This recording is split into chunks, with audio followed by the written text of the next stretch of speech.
natin mabuhay.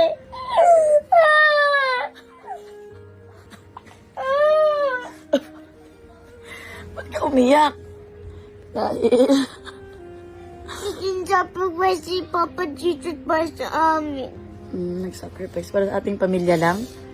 And mga tao din. Akala ko sa ating pamilya lang. Swerte naman natin. Pero, na-realize mo sa prayer mo? At si Jesus, dahil sa atin, pinatay ni Jesus ang self niya para mabuhay tayo. Hindi naman niya pinatay ang sarili niya. Nag-sacrifice siya. Okay? Para i-save tayo sa mga kasalanan natin. Okay? Naawa ka kay Jesus? Kasi na-sacrifice self niya. Kasi para mabuhay tayo. Tapos dahil sa atin, namatay siya. Huwag ka masyadong mag-guilty, ha? Kasi si Jesus is... Thank you ako kay Jesus. Thank you ka kay Jesus always. Thank you, Jesus. Kasi nagbigay mo ng life mo sa amin, okay?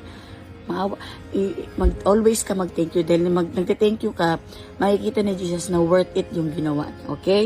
And always ka grateful sa kanya, ha? Dami naman, eh. Nawawa naman, akala ko nang iniyakan mo. Nag-pray kasi siya.